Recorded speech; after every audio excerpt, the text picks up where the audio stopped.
Exactly. So I'm doing the complete opposite golf swing that I should be, correct? Yeah, you're doing what 95% of golfers do, I would say, is cut across it's a common issue. Yeah. They just don't do it at your speed, but most people cut across it and don't understand why. All right, slicers, you know if you're hitting a slice, then you're leaving tons of yardage on the table. Now, I think I have a power fade, but let's be honest, it's a slice. Today, we're gonna fix that. We are at the Golf Performance Center. We're gonna get hooked up to gears, and we're gonna work on our slice.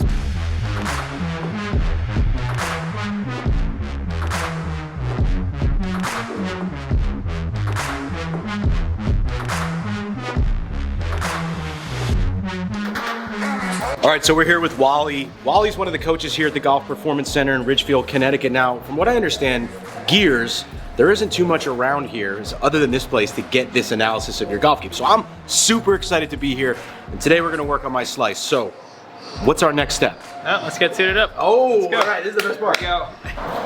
Pretty snug That's okay. on this leg. You look like you're about to jump into some sort of video game. Seriously. Jumping out of a plane or something. Dude, I got to hit bombs with my driver in this for the next 30 minutes. I'm so excited. He is now completely covered in these little, I guess, reference points, and I see a lot of cameras around this room. So how does exactly the system work? Yeah, so those are just reflectors. So they're put in specific places to represent different parts of the body, different joints that we want to identify, you know, how they're moving, how they're functioning in the golf swing. These cameras up here, 4 on the right, 4 on the left, actually track those sensors within 0.2 millimeters thickness of a piece of paper. So we're going to get a lot of information about, you know, everything that Mike's doing as far as how he's moving. And then there's 6 of those sensors on the golf club, 3 on the head, 3 on the shaft. So we're going to identify exactly, you know, how that club's being delivered, you know, how he's loading the shaft, releasing it. And then we can kind of make sense of, you know, everything based on, you know, his ball flight tendencies all the way to, you know, just how he's moving from setup forward.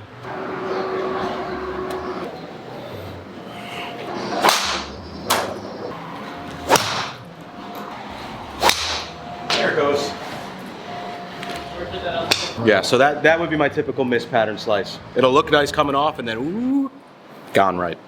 So Mike right now is just hitting some drivers, right? He's we're seeing ball flight. He's talking about this is kind of his typical ball flight. A little too much slice, comes off pretty straight, ends up leaking to the right. It's probably curving 20 yards, 25 yards. So we're going to look at it once he's done. Once we get a few captures and kind of make sure it's, you know, this consistent pattern there. We'll look at, you know, what it all means on the gears with from impact backwards to his movement, his smash factor. He can't optimize his smash factor or his transfer of energy from club head speed to ball speed just because of the way he's delivering the club from angle of attack and path. So, and then we'll try to explain a little bit about why, you know, he tends to have that kind of delivery. I got a sway. That's pretty wild, man. Pelvis and rib cage sway by inches. So I definitely swayed there. Dennis is going to tell us all about it, but look at that. Isn't that crazy? Down to 1/100 of an inch. Dude, at least the kinematic sequence from the pelvis is 352. Dennis, so after those driver swings, what do you see here? What am I looking at? So definitely saw some good things. I mean, good athletic move. You've got a lot of speed, so 110 mile an hour club head speed. So you should be able to carry the ball, you know, a good 275, 280. And I don't know, maybe sometimes you're getting that, but probably not consistently. Right, correct. So first thing we'll look at, if we look at from how you're delivering the club backwards, then we're going to bring that all the way back to how you're moving, what your swing tendencies are. So the first thing we'll look at the club path and the angle of attack. Okay. Right, and you probably, it sounds like you had a good sense of that coming in. So you're definitely cutting across and hitting down. So you're steep, right? Yes. So we understand that you're not going to get the smash factor or, you know, transfer of energy from club head speed to ball speed that you could, just because of the way the club is coming from the outside and hitting down. You're going to get too much spin and you're going to lose distance.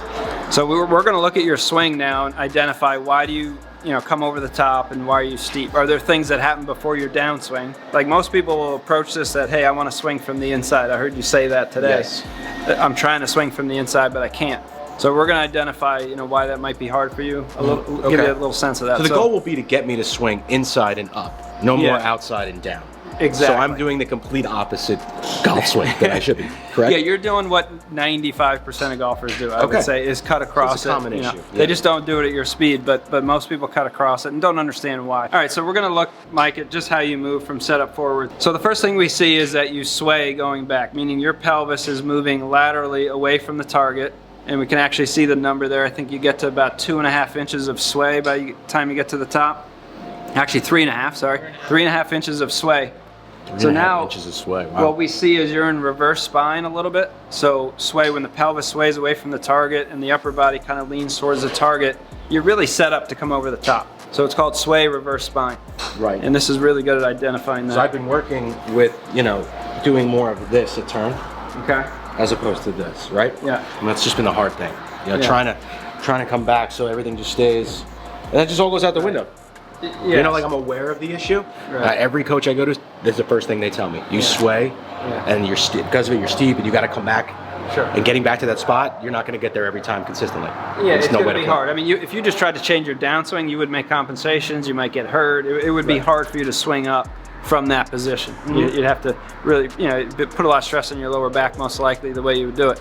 So changing that, you know, it's going to take some reps, just like you're showing me, just some body swings of learning how to not sway, rotate in place, and keep your spine ideally tilted away from the target versus this way, right? Because now you have some space for the arms to drop, or a slot for them to drop it. There's another perspective on this too, from the down the line perspective. So if we look from setup, we're going to start with this spine angle. That's just your forward bend from 90 down to 66, so that's fine. But let's see how that changes. So you're actually standing up a bit, so your spine angle changed enough, over 5 degrees, let's say at one point. Should it be down where I started? Do you stay down pretty that? much, yeah. You want to stay. We call that staying in posture. If you think about the forward bend, you know, people talk about the slot, right? So if you're in posture, you have this space for the arms and the club to come in. When you stand up, and actually your pelvis moves in towards the golf ball, over an inch and a half, somewhere in that range. So you're sort of like invading that space or that slot. So people that tend to stand up and reverse spine, 99% of the time are going to come over the top unless they make some severe compensation. So yeah, getting to the top different would be a big help. Over time for this to change, you just got to put some work in, and you don't even need a golf ball or a club sometimes. It's just learning how to set up properly and rotate properly, and then you put the club in with no ball and just do enough reps from setup to top so that you actually, you know, can change this. You need some feedback though too. So maybe if I could just run through a set up the top. Yeah. Can we just try something here? So now what I want you to do is feel how to turn. So you could just put the club across your shoulders even, right? And what you're going to focus on is right here. You can focus on the inside of the foot, but also I want you to feel like the belt just really stays level as you turn. So now keep that left hip higher as you turn. Okay, you're getting there. Yeah, that's it. Yeah. Sorry. It's a start to feeling how, you know, just the lower body and the upper body segments work, and then you can add the arms, and then you can add the arms on the club, and then you introduce the ball. I mean, there's steps to change it. You know, most people you're going to go out and try to swing from the inside, or you're going to go out and try to turn different. But it won't necessarily change because of, you know, we've got the what, right? We've got the diagnosis, but how do you change it? Right. You know, you have to go through steps. You got to work slow to fast and introduce, you know, different stages of it. I want you to feel like this sternum ends up over your back knee more, right? And your belt turns more level. I went left. That's gonna take a lot of work, but yeah. But I could totally. So it's just maybe doing that at like a low percentage speed. Yes. It's just. Yeah. Yeah, it feels very different. The fact that I feel it so much different, I feel like I'm doing the right thing now. Yeah, it's a lot better. All right, so now we're gonna do a little side-by-side comparison, taking what I just learned and try to implementing it here to try to get less sway, more pelvic turn, less outside swing. Let's see. This is the old swing. Yeah, just if you watch the pelvis, see right there? Big turn. So stop there, and then look at this one. Yeah. Keep going. See, there's that line, a visual line I'm looking at.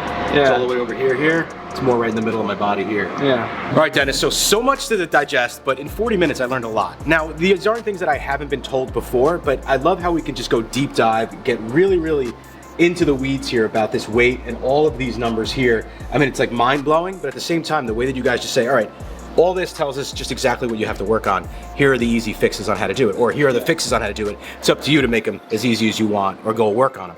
Sure. So I know now just from that 40-minute exercise that, you know, the way I'm swaying and a possible quick tip on how to fix it, But I think for me, and tell me if I'm wrong, is just going to the range maybe, or going to some type of simulator and just dedicating the time to hitting those bad shots over and over again with the new setup to work through it. Is that the way to do it? Because I know a lot of us, we like to go back to our old ways, comfortable, right? Yeah, there's no question. I mean, you've got to be committed to, if you really want to change, like a significant change, it's going to take some time, and you got to be willing to be uncomfortable and, you know, take a step back before you take 2 steps forward. So I think most people go hit a bucket of balls and, you know, try a swing thought for 10 or 15 swings, go on to the next one, try about 4 or 5 swing thoughts and never really get anywhere with it because they never really just stick with something long enough. So yeah, you're gonna hit some bad shots for sure when you make changes. So hit the bad shots, get them out of your way. It's really the only way you're gonna learn, because we hit those bad shots and like I said, you just wanna go back to the way you were doing it. You wanna go back to playing that fade, which is what we're calling the slice. But I know what I need to work on.